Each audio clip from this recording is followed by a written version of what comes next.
Hey guys, you're listening to episode 161 of the Finish Line podcast, where we discuss the intersection of faith, generosity, and personal finance.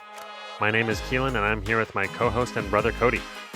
Today we're talking to Andrew Clark, founder of the Jeremiah Fund and co-creator of the Lion's Den.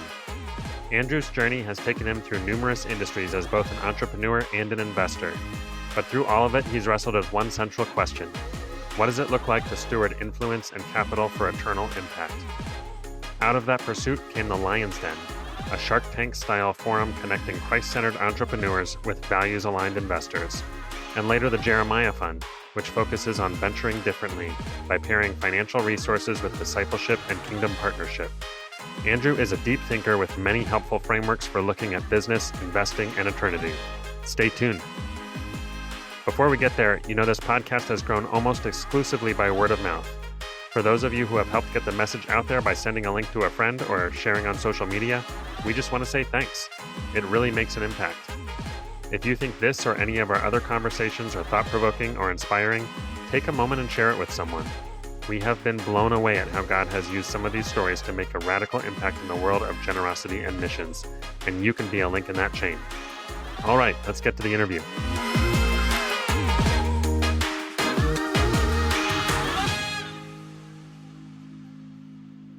All right, we're here with Andrew Clark. Andrew, thanks so much for being with us. It's good to be with you guys. So why don't you just kick us off, telling us a little bit about who you are, maybe some of your early years and some of your faith background? Yeah, I grew up in a small town in Brookhaven, Mississippi. The youngest by 9 years. My siblings were 9, 11 years older than me. The way I tell the story is my dad had left my 2 older siblings and my mom and then came back and then was there 6 months. Mom got pregnant with me and then he left again. And so when I was born, my folks were divorced. Earliest memories of my dad are going to his apartment on Friday and watching Johnny Carson. And he always used to get a Hostess cupcake for me, which I enjoyed. I still enjoy chocolate to this day. But so my childhood was different than some, although I've also found that it's not different than a lot of others. But by God's grace, he actually rededicated his life. He knew the Lord. And then my parents remarried each other by the time I was 6. And so in many ways, I learned kind of what it meant to have an intact family and a broken family, because there was a lot of friction in the home. Those first few years, they were remarried each other, not necessarily mom and dad, but definitely my siblings. And I didn't understand why. And I guess God blessed me a little bit with that as a 6-year-old to not understand why, because by the time I'm in college and after my grandfather had passed, and he was my dad's dad and very much a father figure in my life, all of the kind of the family business came out. And then I immediately realized, oh, okay, this was what they were dealing with. Didn't even know, but I enjoyed Brookhaven a lot. Great blessing to be in that small town. We knew a lot of folks. I was in school where I knew most everyone there. Enjoyed growing up there, riding my bike to the baseball card shop, haggling with Miss Norma about trying to trade cards. It was a lot of fun. I got into theater during middle school, a community theater. By that time, I became a believer through kind of a tough experience in 4th grade. Just was really blessed to sit there and say, God's never going to leave me. And so I knew that was the case. So by 6th, 7th grade, I started to do some theater and then got into golf. They wouldn't let me play in Little League because I was not good. I did this in 3rd grade. Went to my parents. I was like, hey, I'd love to learn to ride a bike. And they said, oh, okay. And then it was the same thing with baseball. I'd love to play baseball. Oh, yeah, sure. We'll let you. Okay. And so it's like the last year of Little League. So I was just way behind. But the coaches didn't really teach me batting practice. So I had to go learn to bat actually at a friend's place. And I got tired of it. So I went to Dad one day and I said, hey, I remember when we just kind of went out to this golf course and played. I'd love to do that. He's like, oh, yeah. Okay. Yeah, we'll do that. And so did that and got pretty good at it. Played through high school, did well with theater. Just enjoyed a lot of blessings there at the time. So Andrew, tell us a little bit about kind of your career aspirations. What was kind of your goal for how you were going to spend your life as you grew up? Oh, well, I mean, I had an active imagination as a kid, so it changed fairly frequently. But I would say in high school, I'd really started to enjoy thinking about the markets, stock market, stuff like that. I was involved in a stock market game that Legg Mason used to do for the state and did well with it. I think we finished second one year, and I really enjoyed it. My grandfather had Wall Street journals that he'd collect at the end of the week from his advisor that was next door to him, so he didn't have to pay for the journal. And then he'd take them to his home and then read them over the weekend. And I would pick those up from him and then read them. So I really enjoy the markets. And I was thinking about going into economics after I graduated high school. And then providentially, the Lord kind of pulled me to think about ministry after an experience with Summit Ministries in Colorado the summer between my senior year and freshman year in college. And then while I was in college, I was going through and ended up getting a degree in classics and philosophy from Stanford. And so I was studying 1,000 years before and after Christ, Greek and Roman language and culture, and absolutely loved it. It was very, very much a challenge for me, but I enjoyed it immensely. And after college, getting married that summer, I realized I wasn't going to be in seminary or drawn to the pulpit. So I was like, what am I going to do? And immediately kind of the thought kind of came, oh, well, all of life's ministry. So what are you going to do for your ministry in the working world? Through that, I was drawn to real estate, which was, like one of two professions that I thought I'd do at the time, either like financial advisor or real estate. Hey, present company, accepted in that, not saying they're saying it's a bad thing, but so I decided to do real estate, family background. And I think it's probably because I enjoy the thought exercises and the thinking through strategy and stuff like that, even some with negotiation, but I actually like hands-on. So I like the physicality of real estate and seeing something and the building aspect, even though it wasn't necessarily building the property. I just love that. So I think that's what drew me to it. And first 5 years I was doing that. And then during the great financial crisis, I was a commercial broker for Marcus and Millichap in the state of Alabama. I started their office here with it. And they were restricting the types of properties that you could do. They said if you were with the firm less than 5 years, you could not do distressed real estate. I was like, well, what are we going to do if we can't do distressed real estate in the end of 2008? And they said, well, you just stick to your specialty. I'm like, I don't think there are any retail shopping centers that are going to sell or move in the next 3 years. And so we agreed to disagree. I left the firm. And then since I had run a broker's license, I could still engage with that. I helped with a couple of workout deals with some friends, and then started thinking through more of how I could encourage people, because the thing I loved about working with Marcus was the consultative aspect, going to owners' property, talking with them about how they think about real estate, how they think about it in their overall portfolio. But at the time, I wasn't needing to necessarily just say, hey, look, I'm just going to sell you real estate. I can give you an honest opinion, and you don't have to think that I'm trying to broker a deal for you. And I love that. And so just had conversations with folks at the time. So that started my consulting practice. And right when I did that, I was doing more entrepreneurial activities, coffee distributorship with some friends out in California. I got involved in the business networking group of Christians in the city. So just got a lot more involved in different things. Where would you say that, you talked about this draw to ministry that God seemed to kind of plant early on, and then all this experience you were getting in the business world, the investing world, where did God start to really connect some of those dots for you? It's a good question. I think a couple of different experiences about the time that I was learning about the markets and seeing that was also a time it was really rich for me just in growing in the faith in general and understanding what the fellowship of the body meant.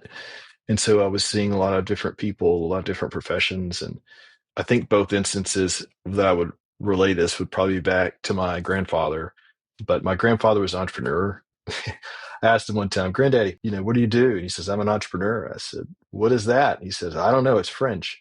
And so, yeah, he was a great guy. So I just kind of watched how he interacted with folks. And then he passed away 2 weeks after 9/11, fairly sudden. He had a heart attack and just didn't get a chance to say bye to him. But, went to the hospital and saw him and passed away. And at his visitation, just people were coming through. And a dear man who I greatly respected in our community sat there and said, your granddaddy gave me a job off the street when I was looking and I didn't have any hope. And he helped me. And I said, he did that. And granddaddy never told me that. I never knew. He just did it. And, that kind of love and concern for every man and just honest dealing that was not from a place of common sense, but a place of spiritual love, I think was a huge influence on me. I credit being in a small town and seeing people, goodness, I mean, I can think of a judge, I can think of a card dealer, I think of a gentleman at a cemetery. I can name for you many men that I looked up to growing up. I could tell who they were, and I could tell who they were in their work. And the ones that were the same were the ones that I admired the most. It wasn't the ones that were one way in this place. They were one thing in church and they were one thing in the work. It's harder to do that in a small town, frankly. You can't really hide as easily in a small town as you can in a big city. So you kind of knew the person say, well, I mean, he's like this here, but hey, look, then he does this over here. You heard that even as a little kid. I picked up on that pretty quick. So I think that was always an effect for me. But when Granddaddy died, I was sitting there with my father that weekend, and he said, you might have some money coming to you. You want to think about what you want to do with that and how it's going to affect you. And immediately the parable of the talents popped into my head. But the thought when that happened was not talent in the money sense. For some reason, the Lord impressed on me it was talent in the whole sense, not just the money that was given to you, but the spiritual guidance and love and wisdom that my grandfather was going to impart to me. And so it just reminded me that it was a package deal. It wasn't a money's over here, people over here, work is over here, faith is over here. It was always embodied, personified, or not. And for me, that was a big deal. I was wrestling with that when I was thinking about what to do after I got married and, was looking for a job. Those things were very clear. And I remember someone had said to me, so does this mean you're not called to the ministry anymore? When I was going to real estate. And I was like, what? I said, no, of course not. I am in ministry. I'm just doing it in a different way. And, I prayed to the Lord that he could give me still encouragement in the church, because I do feel like the church is the only thing this side of glory that's going to sustain itself in the new heavens and earth. And so for me, I wanted to be able to nurture and encourage the church. I told my pastor at the time, I have a deep love and affection for the church, and I want to see it grow just like the Lord wants to encourage its purity. I want to encourage its growth and its love for him. So those are things that really kind of stayed with me. And it was just a matter of, okay, how do we live it out in our works such that people want to be drawn into the place that we are worshiping the Lord in particular once a week? Yeah, Andrew, I think that same realization, there's a lot of ministries that exist to help facilitate that connection between ministry and the workplace, between faith and work. And it stands out as a life-changing moment for anybody who undergoes that perspective shift. Oh, yeah. Mm-hmm. Certainly is the case for me, and we've heard countless stories of the very same. But you've also been, as you mentioned, involved with groups of other business leaders and investors who I imagine have made that same connection. Can you tell us about your involvement with the Lion's Den in Birmingham? Yeah, so I mentioned that after I left real estate that I was doing some stuff with coffee, and then I also was in a business network. So that at the time it wasn't even a network. It was just some friends inviting some guys to come to lunch together. And we sat and listened to this gentleman that was in Michigan, Tom Sudik. And Tom basically talked about how he had a business in Chennai, India, and that he was using it as a opportunity to encourage the kingdom in a healthy way. He called it business as mission. I was like, what is that? And so in a few minutes I heard him, I was like, oh, I get it. It's like, it makes perfect sense to me. And I turned and looked at an elder in my church afterwards and said, so what do you think about this? And he's like, wow, this has been 6 months and I'm just starting to understand all this. And I was kind of surprised, guys. I thought he should have known. And it kind of oddly piqued my interest at that time. Not because I knew something he didn't, but it was just because, okay, I guess this isn't something that a lot of people think about. And I knew that God had given me the thought and the leaning for a while. So I just started to be more involved with the group. We actually became a group at that time. And we started to engage more business as mission conferences and friendships and relationships. And we invited some people into Birmingham it got to the point in 2012, 2013 that we would invite someone and 150 people or more would come and listen. And we thought that was weird. I mean, they don't even know who this Swedish guy is. And all of a sudden people are coming here, Mats Tunahag. I mean, most people can't even pronounce his name. But so we got to that point and we thought, well, okay, there's something here. What do we do? And then we got the worst question that a bunch of business guys could get. And that was, hey, when are we going to do something? And we were like, oh no, we don't want to be those people. We don't want to be all talk, no action. So we tried to think of like what kind of venue or opportunity could we have? And one of our friends, Chuck, had heard about something that ministry had done where they basically was kind of like Shark Tank. And they did this and they awarded some prize. And we thought, well, we could do a version of this. And so we realized, hey, that'd be great. Instead of Shark Tank, we do something maybe like the Lion's Den. So we were like, oh yeah, that sounds great. So we decided to do it. And that went on probably a few months trying to figure out what that was, how we could do it. You have to be very sensitive when you have a group in a room that are not investors and they're private opportunities. So we had to be very sensitive to that and think through it. But we finally figured out an approach, and Samford University was going to host it for us, which is great because we didn't want it to be associated with one church, because we knew if it did, then they would say, oh, well, if it's a First Baptist, it's a First Baptist thing. And no, we wanted it to be something that was interdenominational that anybody could go to, because that's what we saw it as. And Samford was a great neutral place to be able to have anyone come. And I was just closing down a business at the time, licking my wounds from it, trying to figure out what to do, go back to consulting, do another job. And we were working through it and nothing was getting really accomplished. And I looked at the guys, I said, do you want my help on this? Because I'm happy to help. I can do this thing. And they're like, oh yeah, absolutely. And so in 15 weeks, we got everything set up together. We had 200 people show, I think something like 4 or 5 different countries. We had 5 companies that presented at the time. Henry Kasner was actually our luncheon speaker. He was talking about bandwidth predominantly because sovereigns had just closed and started their first fund. And so that was a new thing for him. So got to see him do that. And one of the companies that we were able to help support was actually Thrive Farmers Coffee. So the coffee in Chick-fil-A, we helped get that in. Another presenter at that event was the Irwin brothers. They were actually presenting their 3rd film, which was Woodlawn. A lot of people didn't know what that story was. It's a great movie if you haven't seen it. And we actually later went on and helped support I Can Only Imagine, which is their breakout hit. And the Irwins John and Andy were from Birmingham. But, after that first event, I spent a lot of time working on it and just loved it, loved the interaction. It fit me like a glove. And we joked because after the month after, we kind of met together and the question was posed, should we do it again? And I was like, wow, are you kidding me? Yes, we absolutely need to. So I ended up running the next 8 in Birmingham. And some people we got connected with in Dallas were interested in wanting to do it there. So I connected Ed Pierce with friends like Mark Wesson and Chuck Weldon and Bob Quinn and the gang. Then Vip Vipperman came over for our second event and took copious notes. I love Vip to death. It was the quietest he's ever been.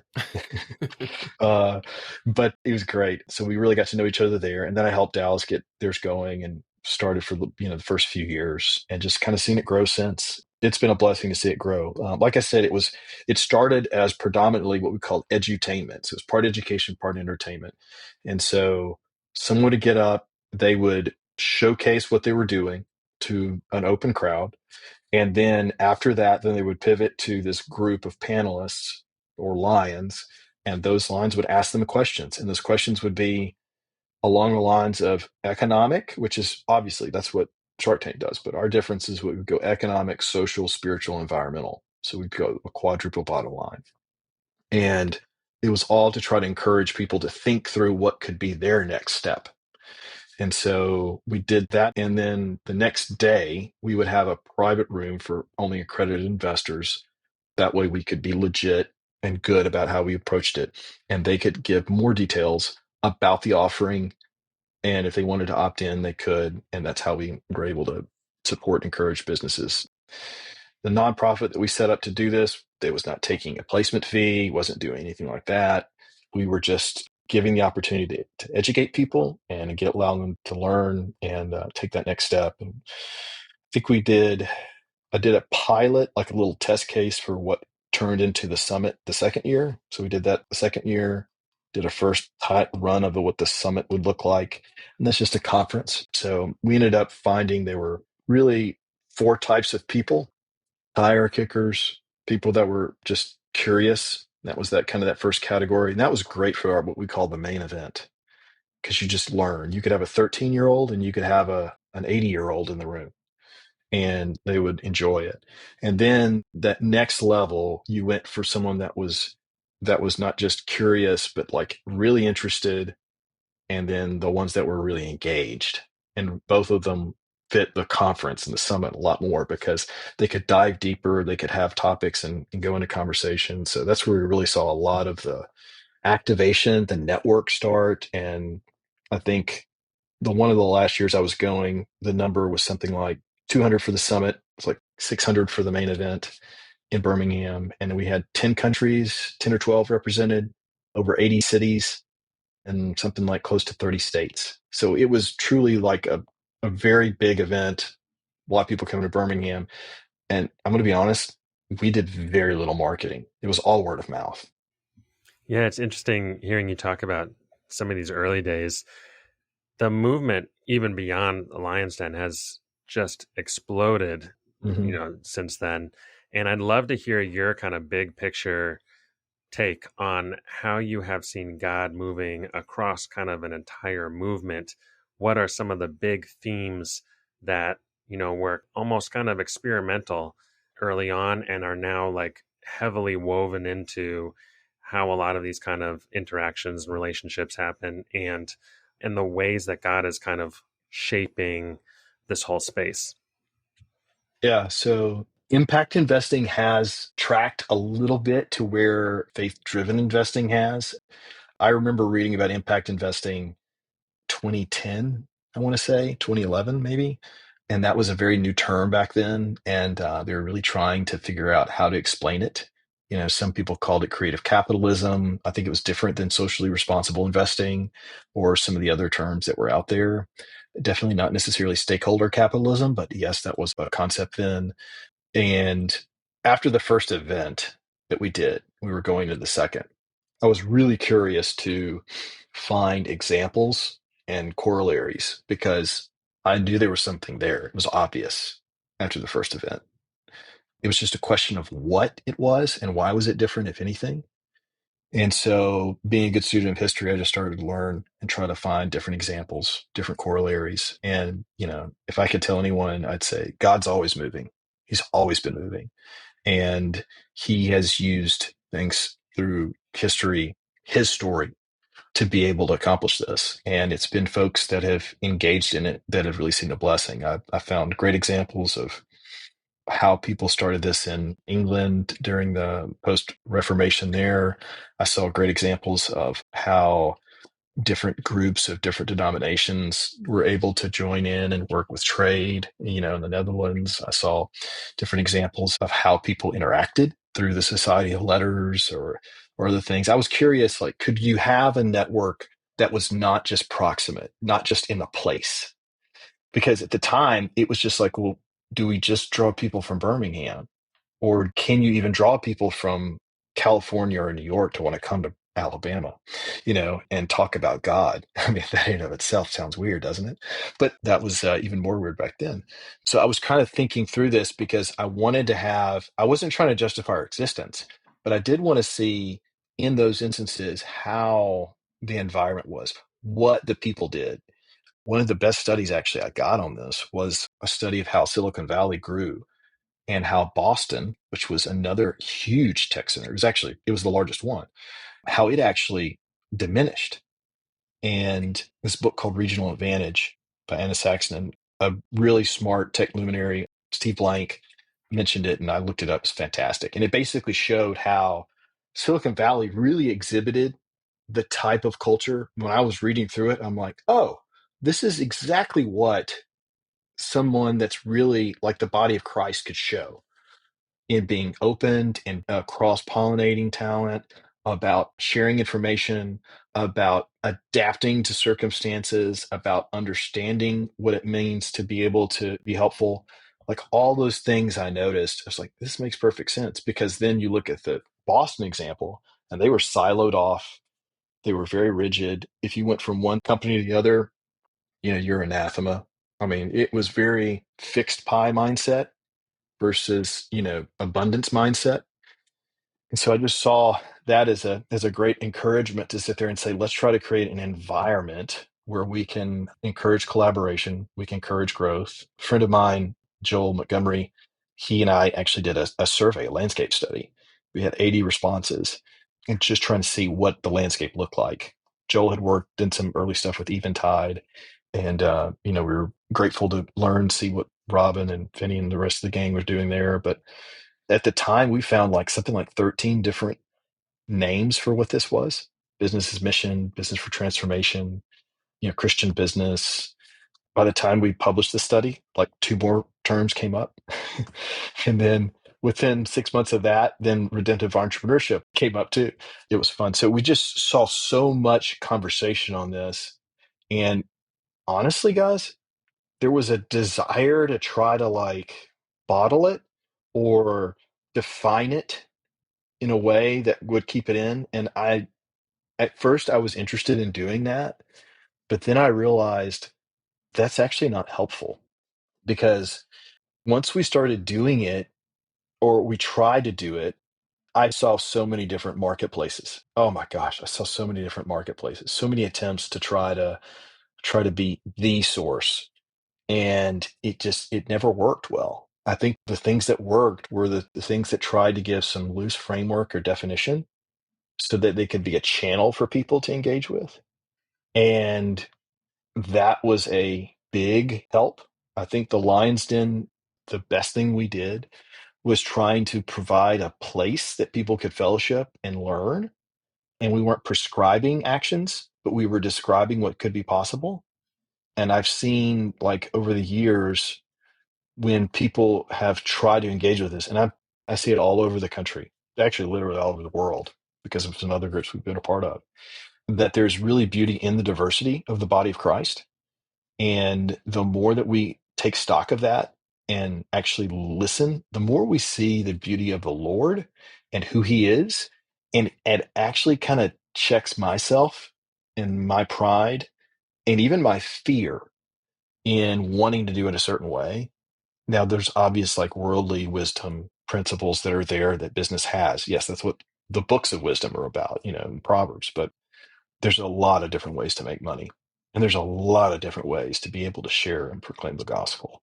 That's one of the things that I've been blessed with. And the key learning really has been, the more that you can encourage the opportunity for the Lord to be present and to be shown, the better he will bless it, whether it's successful or not, which is, I think, something that many people miss. They always want it to be successful, or they want it to grow in a huge scale. And man, I tell you, if we tried to have grown that thing and scale it after year one or two, it would have flopped. So yeah, I've been grateful at times that it was a journey.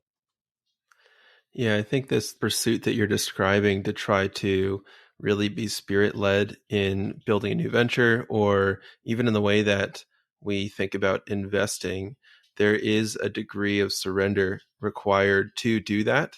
And Oh yeah. it's often, if not most of the time, an act of generosity, because you're doing things that are not, it's not the simplest, most efficient, most optimized way to go about building something. You could go about it a different way that maybe doesn't take care of people as well inside the organization, or isn't in the best interest of your customers or clients, and you see more worldly success. And that's often what we're taught to do, in a sense.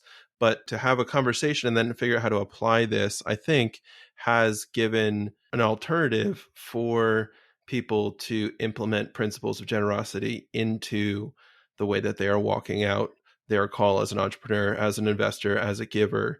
How do you think about impact when we talk about all of these different areas? Yeah. So I'll take that in two different ways. One, you mentioned optimize. You have to have something before you can optimize something. So that's important. I see some people that before there is a market or before there is, a real customer base, they try to optimize it or they try to, work it. And that's a bad move. And some of the best founders I've seen, they have a very clear vision of what they want to see and do and how to grow the company, but they still are very attentive to what's going on around them and trying to learn and very humble and curious. And when I hear you say spirit led, that's what I'm hearing is that attentiveness, that humility, of that wanting to learn while we're doing to then see where it's going to go. And then as that grows, it becomes a market or becomes a place that can really be energized, then you can start to optimize it. A lot of people miss that. I saw some folks trying to do that, and like I said, it didn't grow well. I think that when it comes to impact, around 2017, I started to work on trying to educate investors better and what it meant to invest as a Christian. Because I would hear someone, they're like, "Oh, well, I'm a Christian, I'm an investor, so I guess I must be a Christian investor." And I'm like, no. So a lot of my role was trying to think through, okay, well, how do I help them understand what it means so that when they do try to go and invest in companies and invest in people, it'll be something that is God honoring. The presupposition and all that was that, the returns would still be good returns. It wasn't thinking that we were just so faith led that everything would blossom.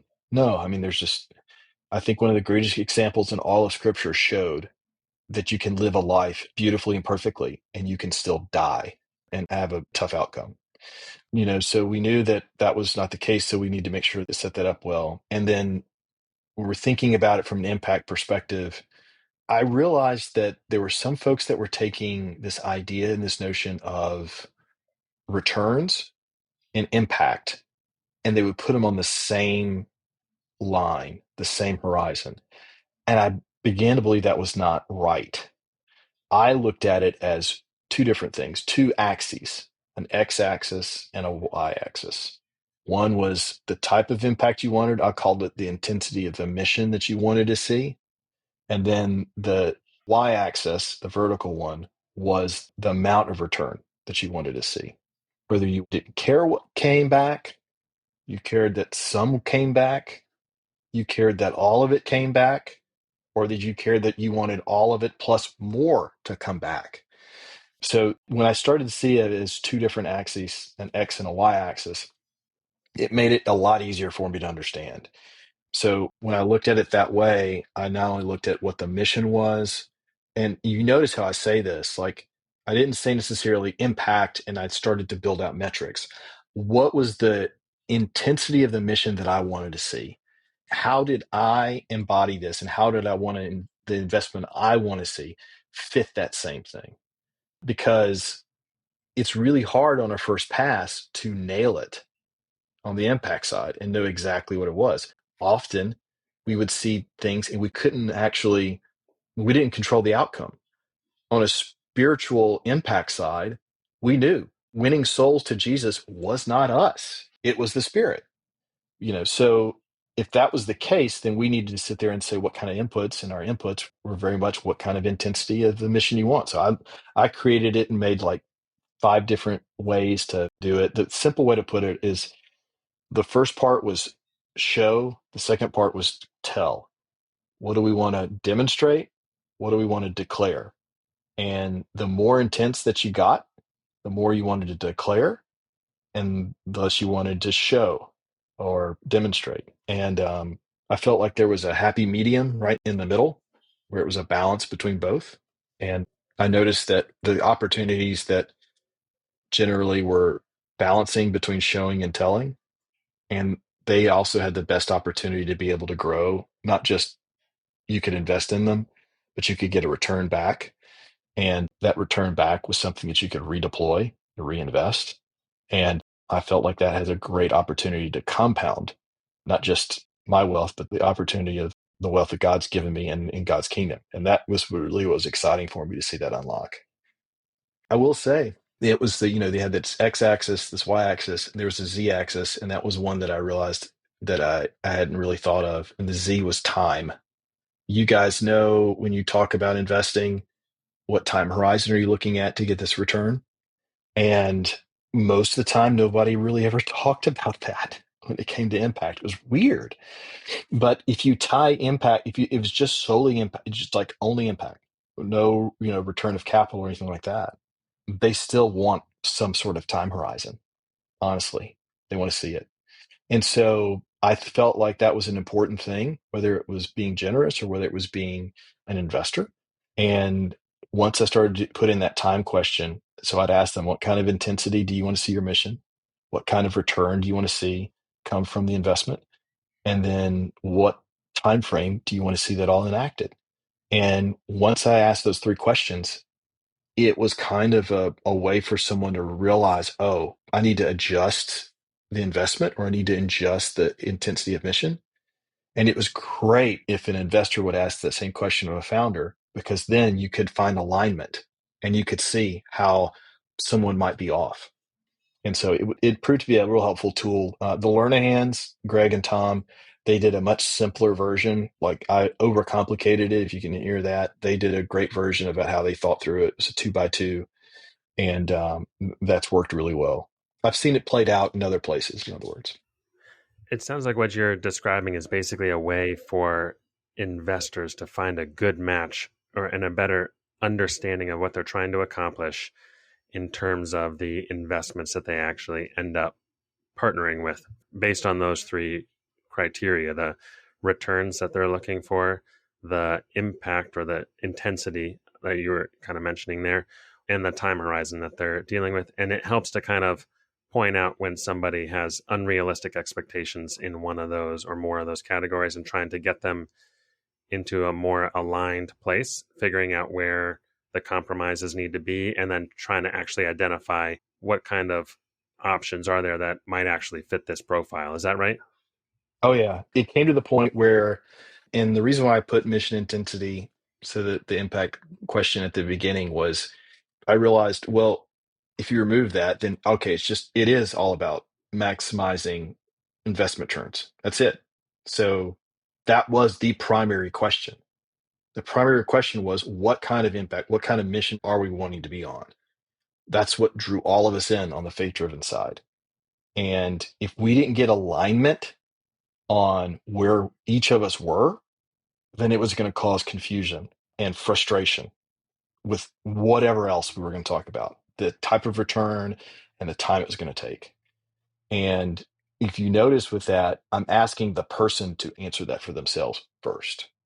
And if you can't answer and know where you are at, you darn well can't have someone expect to tell you where you should be at. And so that was a key part in that. One presupposition we had in there is we understood that none of us were perfect, that even though we wanted to see God's kingdom, that we were already saved, but we were not yet made perfect. And that was important because I saw it was a good conversation in 2015. Someone had said, look, I've been only doing this business for 8 years, but I'm constantly compared to Chick-fil-A. And he said, why don't you do this? Why don't you do that? He said, I'm still figuring this out. I don't have at the time, it was something like 38, 40 years of experience. Actually, it was 50 by that point. But he's like, I don't have that experience. I have to be faithful for what I've got, faithful in those little things, and then the Lord would bless me. But what he had people saying, well, you're a Christian. So because you're a Christian, you need to do what Truett is doing now at his level and his size. And he's like, I can't do that. And so I felt like that was also something that was sad. I think that timepiece kind of came into it also as well, because I felt like it helped people really kind of think a little bit better. I knew guys that would want to go overseas and they'd want to start a business in Central Asia in a very tough country, and they would be learning the language. Okay, they're like, so there's white guy in Asia. I think you stand out, and learning the language, and they would be starting a business while they did that. And I'd say, how long do you think it's going to take for you to have impact? If they said 5 years, that was obvious it wasn't going to work. So the further out you are in wanting your return and you're wanting your the intensity of mission, whether you just want to be kind, you just want to love your neighbor, or whether you want to go overseas to another culture and you want to evangelize and disciple them through the business and the work you do. Both those take a lot of time to see fruit. They just do. One, because you don't say anything, because you're just being kind, and someone has to physically ask you, why are you a Christian? So it's going to take a while.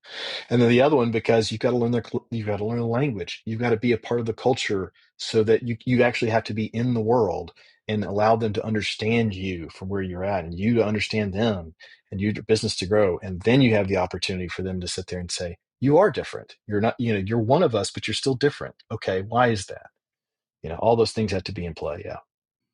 I'm interested. So, all these different axes have a lot of implications, and I can think through all kinds of different life circumstances or just resource circumstances of why one Christian investor, impact investor, whatever you want to call it, might be very much to one extreme or another on any of these axes. Mm-hmm. But I'm interested, as you have kind of thought through this in your own life, your own investing, or just in the kind of things that you've seen or experienced. Can you think of any examples of where you have made an investment or, partnered in some opportunity for something that really didn't look like it made sense on paper, but you just felt like God was leading you, and through some of these other kind of factors dove in, and then God really blessed you through that experience? Yeah, so I'm a firm believer that Christian investing is three parts. It's charity, it's philanthropy, and it's reinvestment. So I actually consider charity and charitable dollars to be in a form of investment. Mm-hmm. So I think that, yeah, I mean, there are definitely a lot of times I can think of, my wife and I, when we were first married, we do something annually for someone just because it was kind of like a gleaning, for lack of a better way to put it. Just in our abundance, we just gave. And that's one easy example. We never mentioned it. I'm not going to mention who it was or any circumstances. Just we enjoyed doing it. We loved giving. Those are times where you don't see the fruit. And then, I think probably the one that sticks out to me a lot is actually, I mentioned earlier, the business that I had closed. So I had gone into this business and I had a partner. I invested a lot into it. And golly, looking back on that thing, if I were an investor today looking at that business, I would be telling, what are you doing? The partner that I thought was capable was not. Thankfully, they're in a different role in a different industry now, and I'm glad they are. But he shouldn't have been in it. And that was really tough to go through that, to have to close it down. We were debating on what to do as far as the business, whether to just put it in bankruptcy or what. And I'm like, no, I can't do that. And the reason why I said I couldn't do that was because I had another deal 4 or 5 years prior that there was a guy that did that to me, and I couldn't recover anything. So I went to the friends that I had and I said, can't pay you now, but if we can go on a plan together, I will pay you back. And because they were good people, they were just like, yeah, we'll do that. And that was a challenge then. The Lord blessed it though. The one company that we did that with, we were a sizable account for them. They were a new company. And the fact that we were doing that, I think helped them to kind of stay going. So that was something that was important. And then in subsequent years, when I was talking to founders, you better believe I had a lived experience to talk to them about relationships and how they dealt with their founders. And so while I would not want that to be on anyone, the investment that I made there and the investment that I lost there has actually, I mean, it's saved marriages. It's helped people avoid very difficult scenarios with their business. And I think that that's something that, I don't wish to go through that again. But, and in my line of work and venture, you expect some of your businesses to fail. You just do. So it's just knowing that in the balance of it, you're trying to plan for those things and be there for the people. A lot of Christians don't think that if we just trust in the Lord, He's going to work it out. Yeah, He will, but it may be the other side of heaven is where He's going to work it out. Or it may be working it out for you to decide to go somewhere different. And I think that we put too much on God sometime in that regard. And, business, investing, it's not pretty. It isn't. And so I think understanding that right offhand is important. And it's definitely helped me when I'm navigating two things that have done well and, have made good returns. Funny story, guys. When the Irwins did Woodlawn, it didn't do well. And they put a lot into it. And I was talking to one of the producers about this, and we were going to kind of go through, and I had kind of in my mind, like what I thought were the issues. And he's sitting there telling me, here's what we're thinking about doing our next project. What do you think? And then he mentioned it, and and then all three were answered immediately as mitigants. Well-known title, uh, simple story, and then like a good marketing strategy. Like I heard all three with I Can Only Imagine. And I told him right there, I said, this is going to be a hit. He looked at me like, what? I was like, man, this is awesome. You go do it. I'm excited. I'm stoked. Um, I did not personally invest in that one. I can claim, I had no, stuff like that, but it was just one of those things where I saw what they had done and they had learned from it, and they decided to try to come out with this next film, and they were going to do it differently. And I just knocked it out of the park. It was one of the highest grossing Christian movies ever when it came out. So it still as well. So, Andrew, how have all of the experiences that you've been describing led you to what you're doing now with the Jeremiah Fund? Yeah, a lot of what I've noticed on investing is it's very much about the people. A lot of times you guys see this with public markets. You look at a public market stock, you look at the metrics, you have a lot of this stuff. You can go into, incredible detail on the numbers. But at the end of the day, there's still people that are running the companies. And it's very obvious in private market, especially in a venture. And one of the things that I realized in conversations with friends and connecting people who would invest or find investors, that relationships were so important in encouraging people in an early stage, and doing this in a faith-driven context and wanting to see Christians be encouraged. I realized with the question, are we really using our competitive advantage in the best way possible? And you heard me say earlier that x-axis was about the mission. And I realized when I was thinking through it, founders are still suffering and having a difficulty. I think it's something like 2/3 of all businesses fail because of people related concerns. And then when you look at like what founders have to go through right around this time, around 2018, I'm seeing all these stats, and it's something like, I don't know, 2-3x the amount of depression, divorce, mental health issues. This is pre-COVID. I was thinking, man, and we didn't have real answers for this in the Christian community. And that was a concern for me, because I felt that as Christians, we do need to look at the person, because we felt like the person had a soul, and that soul was the real eternal thing, not the business. Businesses will come and go. Businesses, yes, they could last a year, a couple of 100 years or more, but look at the S&P, look at the NYSE. Most of those stocks are new. There are very few that have lasted for generations. So a friend of mine and I were talking, and he said, well, how do we try to encourage entrepreneurs in this kind of way? And he said, well, what do you think about having discipleship be a part of a fund? I thought about it for a second. I was like, yeah, that would work. The reason why I had to pause was a lot of people would say you can't have your fiduciary responsibility is to return the fund. That's it. You can't mix your faith into that equation. But then I realized, well, if I just am honest and say that that's what it's about, and that's disclosed, it's clear. No one can sit there and say you weren't supposed to do that. And so it made it easier for us to be able to promote the idea. And then it just became a simple exercise of how do we go both miles with a founder? I think too many times Christians only actually want to go the first mile. They want to do it with excellence, and that's fine. They just want to do it like the world showed, and that's good. The Lord calls us to 2 miles. And that means we have to prepare for 2 miles in the first mile, not the second. If we just do it the first mile way and then decide to amp it up in 2, they're not going to do that second mile well, at least. Some people just forget about it. So, we were just saying, okay, well, if we're going to do that, then we're going to think about supporting founders and encouraging them, from day one. When we talk with founders, we sit there and say, here's how we're going to walk alongside you in the peaks and the valleys. And our job is to make sure that you grow your company, because that's our goal, right? We're a fund. We're not a ministry. We're a fund. But in that, we feel like ministering to the founders serves the fund well. If it didn't, then Christians shouldn't be investing at all, should they? Because why would we be doing anything that does not allow us to show our faith, to be Christians, to show the light of Christ? So in my estimation, if you remove God from an equation, you got to ask yourself why you're there.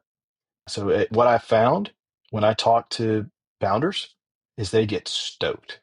They get excited. Most of that excitement is sometimes just frankly relief.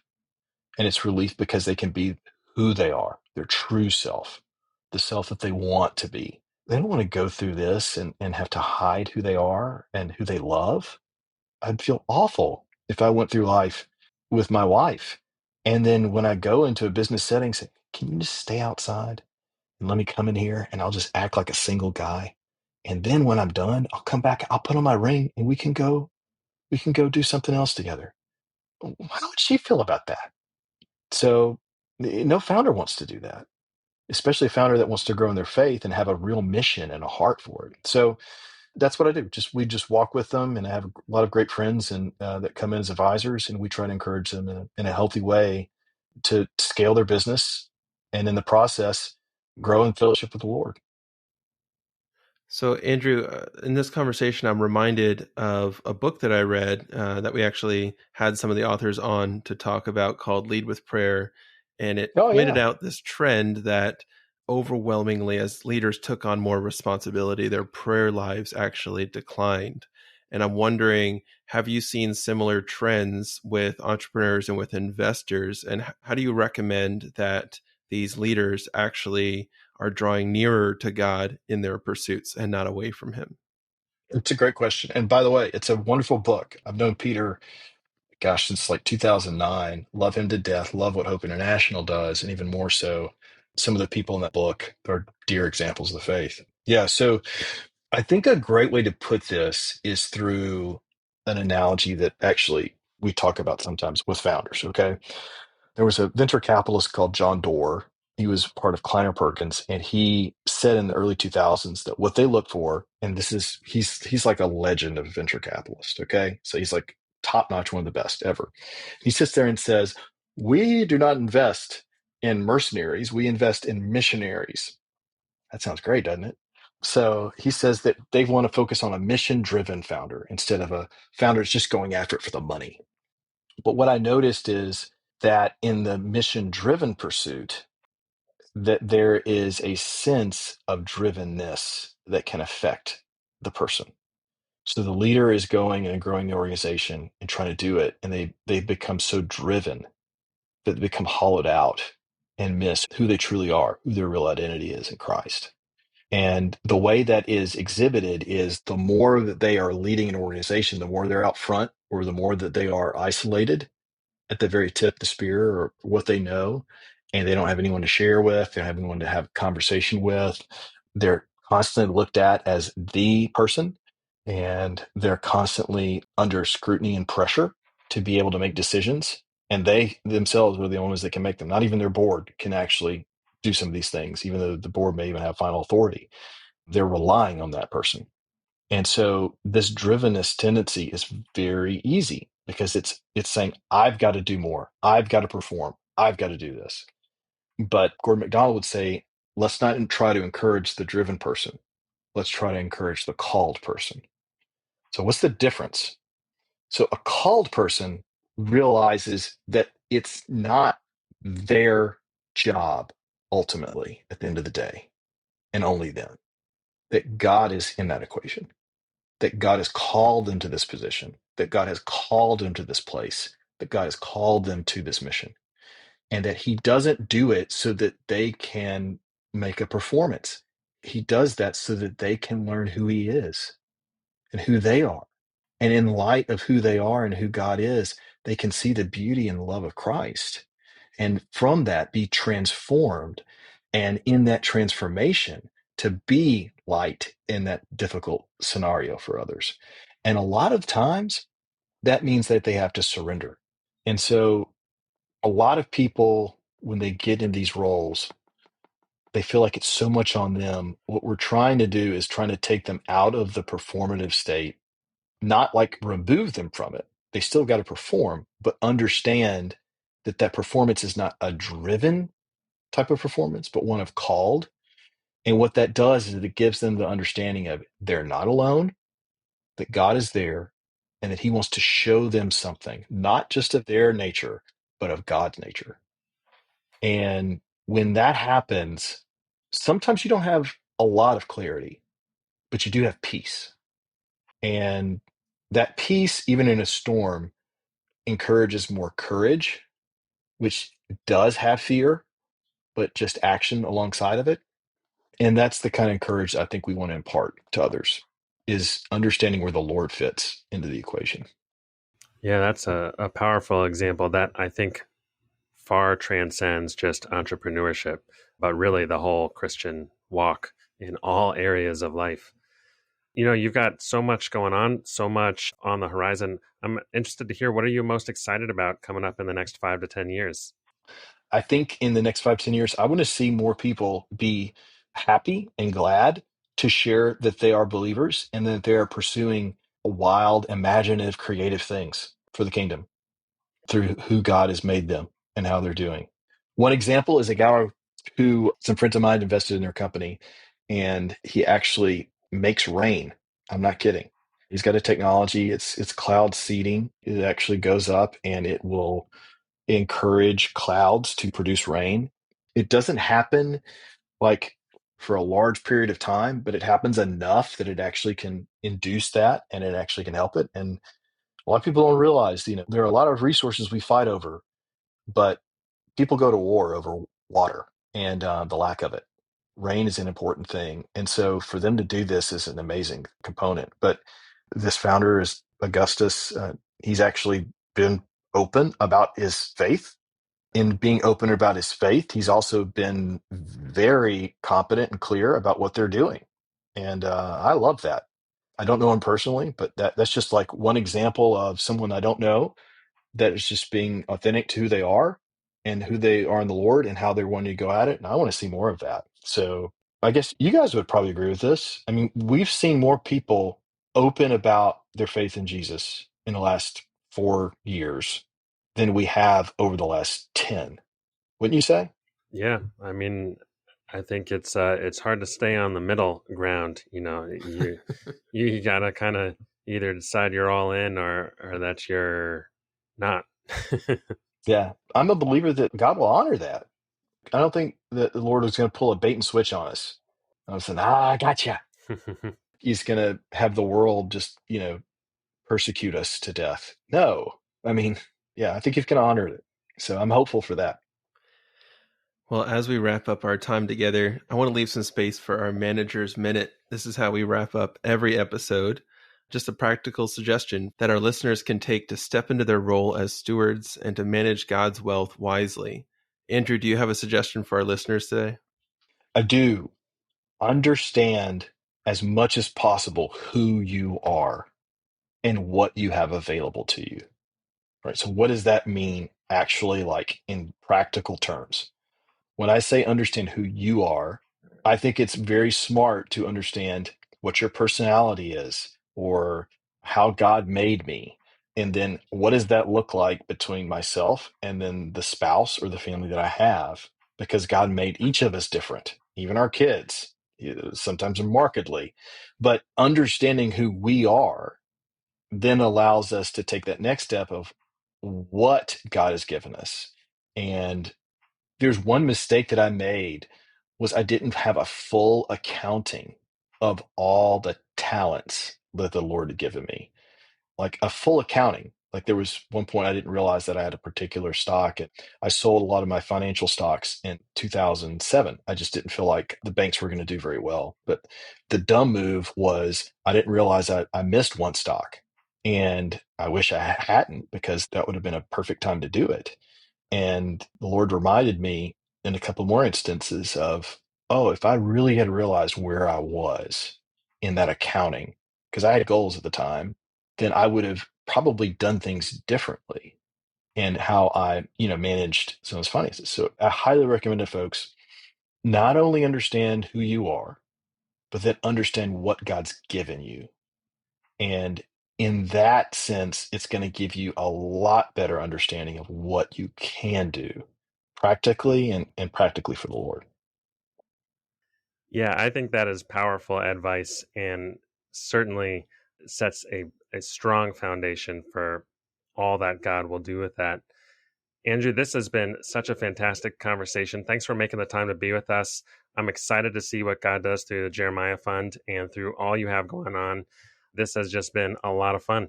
So thanks for being with us. Oh, it's been great, guys. Thank you so much. What they say, the best way for you to enjoy a conversation is let the other person speak. So thank you for giving me such an enjoyable conversation.